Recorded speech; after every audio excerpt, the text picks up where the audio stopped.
Assalamu алейкум достар, бир туугандар. Бүгүн мен сиздерди ушул Египет өлкөмүндө жайгашкан кичинекей китепканабыз менен тааныштырам.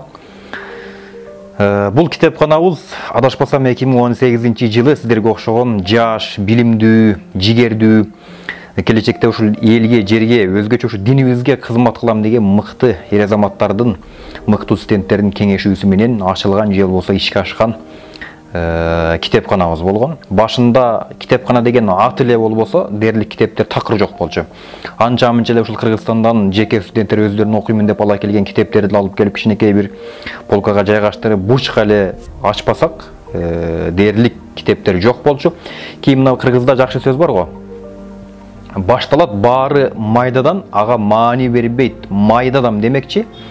Мына ушул азганакай китептер чогулуп олтуруп, улам Кыргызстандан келгендерден китептерди алдырып отуруп, 1 килограмм, 2 килограмм, ондогон ошентип алдырып отуруп, анын ичинде Нуржигит агайдын шакирттери менен байланышып олтуруп, көптөгөн китептерге ээ болдук. Эгер байкап жаткан болсоңуздар, менин артымда бир топ китептер бар. Китептерибиз кадыресе көбөйүп калган. Эпосторубуздан тартып, тарых китептер, чыгармалар, биздин ушул Кыргызстандагы өткөн мезгилдеги Совет доорундагы ошол эсенги мамлекеттердин аттын кашкасында болгон, бир эле эсенги эмес, балким дүйнөгө атагы чыккан жазуучуларыбыздын дагы чыгармасын алдырганбыз. Айтор ушул бардык жанрда, бардык тармакта китептерибиз бар, Кудайга шүгүр. Китепканабыздын атын Ой багыт деп койгонбуз. Эмне үчүн Ой багыт деп койдук? Анткени азыр 21-кылымда бардык тараптан илим алуу аябагандай бир жетишип атат, өнүгүп атат десек болот. Өзгөчө мына интернет булактарынан, сайттардан, жана башка каражаттардан, университеттердин атагы чыгып атат, сыртка чыгып окуу деген өзүнчө модага айланды.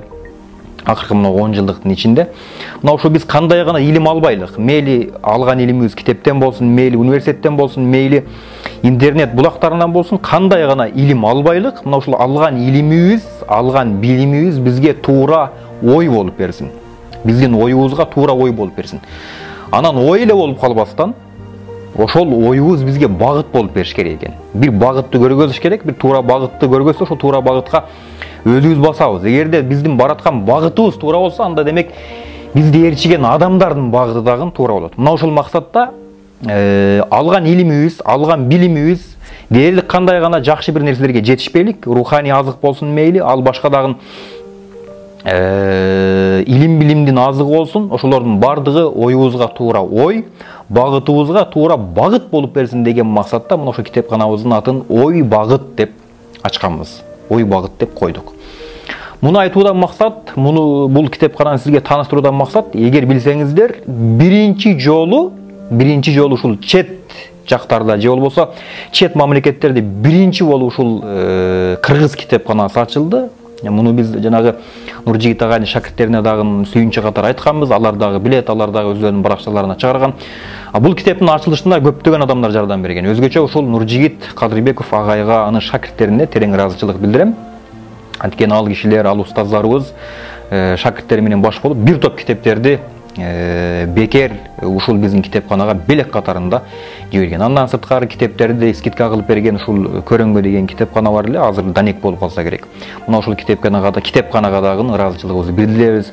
Андан сырткары 1ден, 2ден ушинтип көп түкүрсө көл болот, көл толкуса сел болот демекчи, ушул аз-аздан чогулуп олтуруп, азыр өзүңүздөр байкагандай ушул кадыресе китептерибиз көбөйүп калган.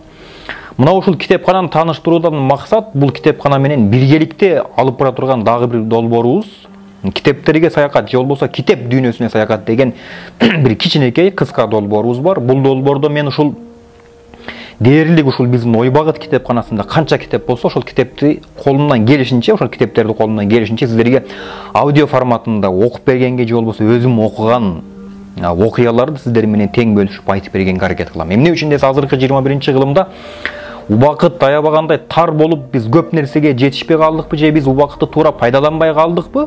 Айтор, эмне үчүн китеп окубайсың деген адамдарга ушундай бир суроо берилсе, эмне үчүн китеп окубайсың деп суроо берилсе, көпчүлүк адамдардын берген жообу убакытым жок же болбосо убакыт таппай жатам деп шылтып айтышат. Балким туура эле чындап эле убакыты жок болгондур.